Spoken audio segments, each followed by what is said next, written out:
आज हम लोग बात करेंगे, आज हम लोग डिस्कस करेंगे सेंटेंसेस को आसानी से कैसे समझें। एक्चुअली क्या होता है, देखिए आप जब कभी भी नरेशन चेंज करने जाएंगे या वॉइस चेंज करने जाएंगे या टेंस भी, इवन कि जब टेंस पढ़ते हैं हम लोग, तो अगर सेंटेंस का नॉलेज नहीं रहता, मतलब सारा कंफ्यूजन टेंस वॉइस नरेशन में, एक्चुअली आपको जो समझ में नहीं आता है वो होता है सेंटेंस का कंफ्यूजन के कारण। आपको सेंटेंसेस क्लियर नहीं रहता बोल करके आपको वो वॉइस समझ में नहीं आता, आपको नरेशन समझ में नहीं आता, इवन कि टेंसेस भी कंफ्यूज करता है। ओके, तो हम लोग आज सेंटेंसेस जो है उसको हम लोग बड़े आसानी से समझेंगे कि ये 5 सेंटेंस कैसा होता है और कौन सा सेंटेंस, मैं उसको ऑलरेडी उसके ट्रिक्स और उसके एग्जाम्पल्स और उसका नाम, ये तीनों करके मैं आपको बताऊंगा। ओके, तो ये वीडियो को पूरा देखिए। सबसे पहले हम लोग ये जान लेंगे कि सेंटेंस किसे कहते हैं। तो देखिए, सेंटेंस शब्दों के सार्थक समूह को हम लोग सेंटेंस कहते हैं। Group of words which has complete sense or meaningful sense is called sentence। और ये 5 तरह के होते हैं। ओके, असर्टिव, जिसको हम लोग स्टेटमेंट भी कहते हैं, कथन, बोला हुआ बात, जो कि हाँ में और ना में कहते हैं हम लोग। ओके, दूसरा इंट्रोगेटिव सेंटेंस, जिसमें हम लोग किसी से सवाल करते हैं, क्वेश्चन करते हैं, क्वेश्चन मार्क्स जिसमें कंपलसरी है, लगेगा ही लगेगा। ओके, इंपरेटिव सेंटेंस, जिसमें हम लोग किसी को आदेश, रिक्वेस्ट ऐसा करते हैं, उसको इंपरेटिव सेंटेंस कहा जाता है। ऑप्टेटिव, ऑप्टेटिव में हम लोग किसी के लिए विश करते हैं, किसी को हम लोग विश करते हैं, अब वो गुड विशेस भी हो सकता है, बैड विशेस भी हो सकता है। ओके, एक्सक्लामेटरी सेंटेंस, जिसमें साइन ऑफ एक्सक्लामेशन लगा रहेगा, उसी को एक्सक्लामेटरी सेंटेंस कहते हैं। पहले तो इतना चीजों को आप अच्छी तरह से समझ लीजिए। ओके, अब हम इसको ट्रिक वाइज, मतलब इसको समझने का जो इजी आसान तरीका होता है, मतलब टीचर कैसे पहचान लेता है, वो चीज मैं आपको सिखा दे रहा हूं। ओके, तो आप भी इसी तरीके से समझ जाओगे। तो सबसे पहले पहला जो सेंटेंस है असर्टिव, जिसको हम लोग स्टेटमेंट यानी कि कथन कहते हैं, इसको पहचानना हम लोग सीखेंगे। देखिए कितना आसान है। तो सबसे पहले हम लोग जानेंगे इसके रूल्स को। देखो इतना इसका आसान होता है इसका ट्रिक समझना। देखिए सबसे पहला कि सब्जेक्ट होगा और हेल्पिंग वर्ब या वर्ब या दोनों में से कोई एक रहेगा, और उसके बाद ऑब्जेक्ट या अदर वर्ड्स कुछ भी हो सकता है। ठीक है, लाइक मैंने यहां पर एग्जांपल्स दिया है। देखिए जैसे पहला एग्जांपल है आई एम ए स्टूडेंट। देखिए यहां सब्जेक्ट कौन है, आई, हेल्पिंग वर्ब कौन, एम, ऑब्जेक्ट कौन, ए, स्टूडेंट। ओके, एग्जांपल एक और, जैसे वी परफॉर्म्ड डांस टुडे। तो यहां सब्जेक्ट कौन, वी, वर्ब कौन है, वर्ब, परफॉर्म, और ऑब्जेक्ट कौन है, डांस, और टुडे क्या है, अदर वर्ड्स। ठीक है, तो ये हुआ। देखिए इसका ये जो सेंस हुआ ना अफर्मेटिव सेंस में होता है, और इसका एक नेगेटिव सेंस भी होता है। तो वो कैसे होता है, बिल्कुल आसान है। देखिए कोई भी सेंटेंस हो, इतना याद रखिए, फर्स्ट हेल्पिंग वर्ब के साथ नॉट लगा देने से कोई भी सेंटेंस नेगेटिव बनता है। यानी आप ऐसे भी कह सकते हो, नेगेटिव बनाने के लिए पहले हेल्पिंग वर्ब के साथ नॉट यूज करेंगे तो सेंटेंस नेगेटिव हो जाएगा।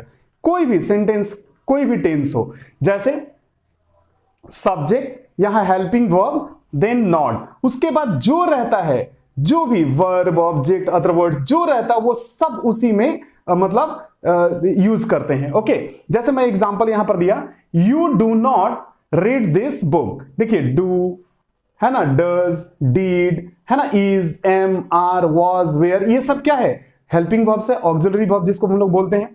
ठीक है, तो यहां पर नेगेटिव कैसे बनाया, देखिए पहला हेल्पिंग वर्ब क्या हुआ, डू नॉट, डू के साथ क्या लगा दिया, नॉट, तो ये नेगेटिव बन गया, you do not read this book.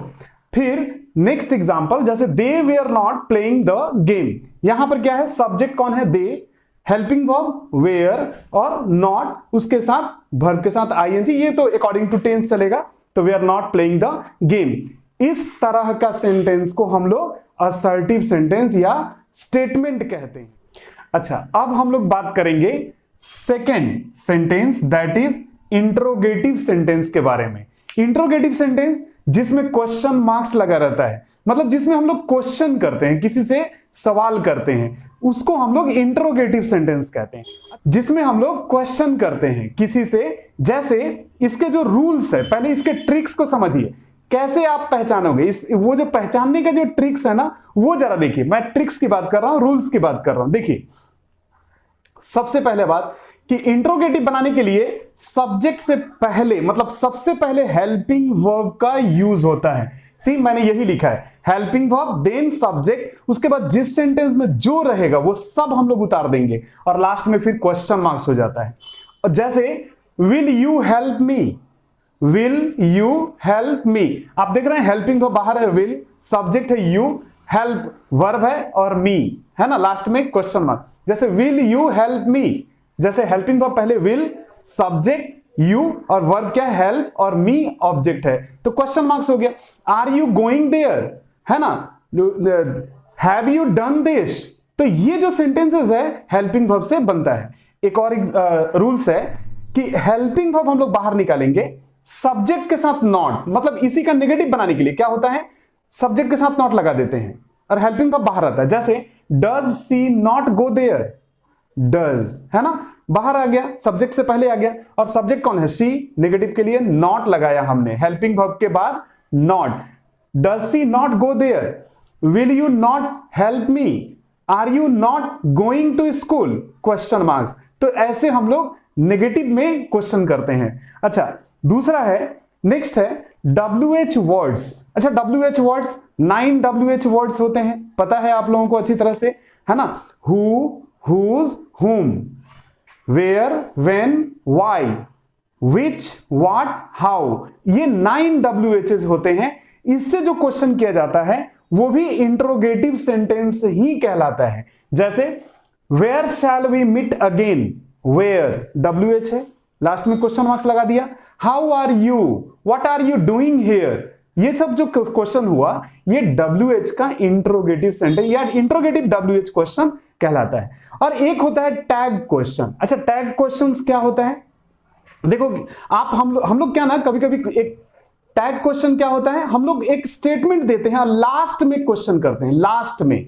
जैसे you are playing, aren't you, आप खेल रहे हो ना, हम लोग बोलते हैं ना, है ना, तुम पढ़ रहे हो ना, वह खेल रहा है ना।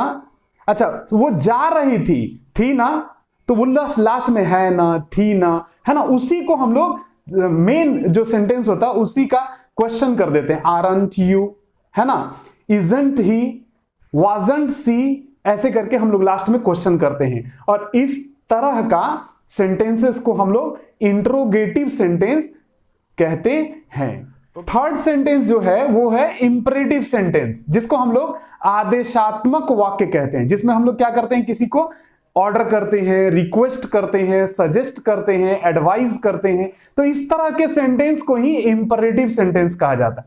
तो इसको समझने का क्या ट्रिक है, देखिए इसको समझने का ट्रिक्स जो है या रूल्स बोल सकते हो, ऐसा है कि इसमें सब्जेक्ट नो यूज, यहां सब्जेक्ट का इस्तेमाल नहीं होता, मतलब इसमें सब्जेक्ट जो है हिडन रहता है। ओके, तो इसमें रूल्स क्या होता है कि वर्ब का फर्स्ट फॉर्म, सबसे पहले वर्ब का फर्स्ट फॉर्म रहता है, देन ऑब्जेक्ट। ओके,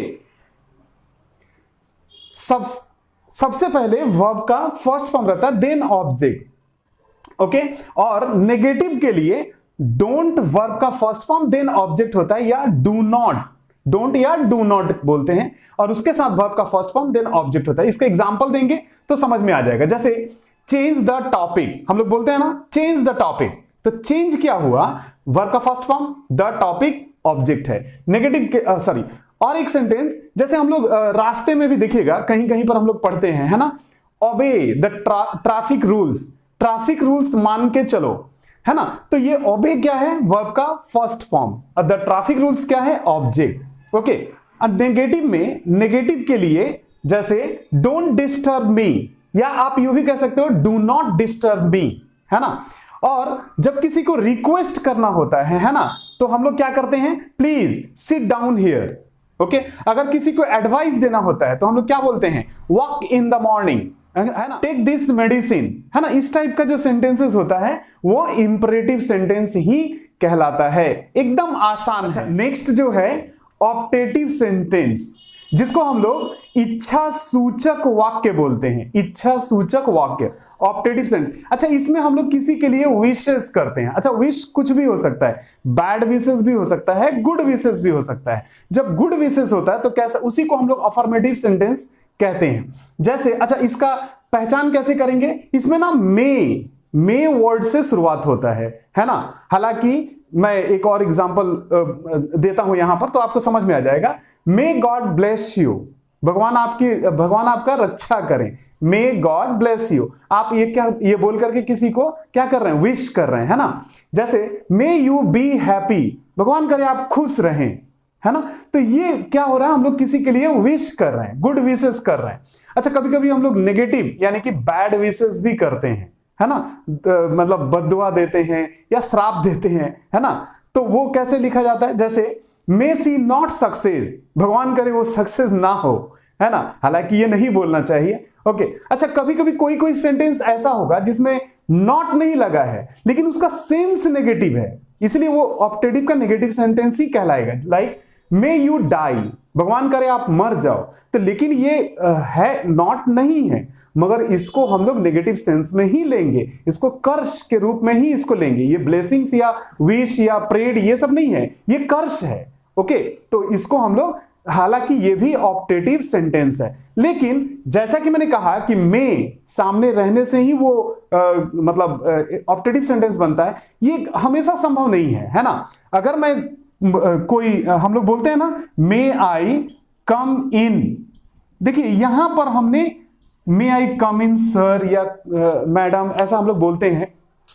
देखिए यहां पर हम लोग विश नहीं कर रहे हैं, यहां हम लोग परमिशन, आस्किंग परमिशन, हम लोग परमिशन मांग रहे हैं कहीं एंटर करने के लिए। तो ये लेकिन ऑप्टेटिव नहीं कहलाएगा, ये क्वेश्चन मार्क्स लगा रहेगा और ये इंट्रोगेटिव सेंटेंस कहलाएगा। किसी से परमिशन मांग रहे हैं, इसमें हम लोग विश नहीं कर रहे हैं। ओके, तो ये था ऑप्टेटिव सेंटेंस। और अब बात करते हैं पांचवें सेंटेंस, यानी कि जो फिफ्थ सेंटेंस होता है, एक्सक्लामेटरी सेंटेंस, विस्मयादि बोधक वाक्य, है ना, जिसमें साइन ऑफ एक्सक्लामेशन लगा रहता है, विस्मयादि बोधक चिन्ह, है ना, साइन ऑफ एक्सक्लामेशन जिसमें लगा रहता है, उसको एक्सक्लामेटरी सेंटेंस कहता है। अच्छा, इसको पहचानने का बिल्कुल आसान तरीका होता है, बिल्कुल आसान। जैसे देखिए कितना अच्छा ट्रिक है इसको समझने का, कि इसमें इंटरजेक्शन वर्ड्स लगा रहेगा, जैसे ओ, आ, आउच, अल्लाश, हुर्रे, ब्रावो, एटसेट्रा। ये सब वर्ड्स अगर जहां कहीं भी, और साइन ऑफ एक्सक्लामेशन, है ना, साइन ऑफ एक्सक्लामेशन अगर लगा है ना, तो आप समझ लो वो इजीली समझ जाएंगे एक्सक्लामेटरी सेंटेंस है। ठीक है, तो जैसे एक एग्जांपल मैं दूं यहां पर, hurray India won the match, है ना, हुर्रे हम लोग बोलते हैं ना, भारत मैच जीत गया। ओके, जैसे bravo you did well in exam, शाबाश तुमने एग्जाम में बहुत अच्छा किया। अच्छा, wow she came to my house, wow मतलब सरप्राइज सेंस में वो मेरे घर आई, है ना। तो इस तरीके का जहां इंटरजेक्शन वर्ड्स लगा रहेगा वो एक्सक्लामेटरी सेंटेंस ही कहलाएगा। एकदम सिंपल सा ट्रिक है। ओके, और दो WH वर्ड, दो, व्हाट एंड हाउ, ये इससे भी एक्सक्लामेटरी सेंटेंस बनता है। जैसे how beautiful the moon is, और इसमें लास्ट में साइन ऑफ एक्सक्लामेशन लगा रहता है, how beautiful the moon is, या what a leader he was, माने कितने महान लीडर थे वो, है ना। How nice it is, what a wonderful sight it was, है ना। हम लोग बोलते हैं इस तरीके से आश्चर्य होकर के। तो WH व्हाट और हाउ से भी एक्सक्लेमेटरी सेंटेंस बनता है। और कभी कभी हम लोग बोलते हैं ना, काश मैं भारत का प्रधानमंत्री होता, इसको अगर बोलना रहे तो कैसे बोलेंगे? इसमें ना हमेशा याद रखिएगा हैड या शुड सबसे पहले यूज किया जाता है। तो जैसे मैंने यहां पर लिखा है, had I been the prime minister of India, काश मैं भारत का प्रधानमंत्री होता, यहां पर इस सेंस में ऐसे लिखा जाता है। तो मैं आशा करता हूं कि आप लोगों को पूरा सेंटेंस अच्छी तरह से समझ में आया होगा। और अगर आप चैनल पर नए हैं तो सब्सक्राइब करें, लाइक करें, शेयर करें, ज्यादा से ज्यादा दोस्तों को शेयर करें, ताकि ये जो सेंटेंस का कंफ्यूजन है, जो बेसिक है होता है ग्रामर का, ये कंफ्यूजन दूर हो जाए। ओके, और कमेंट अवश्य करें। Thank you.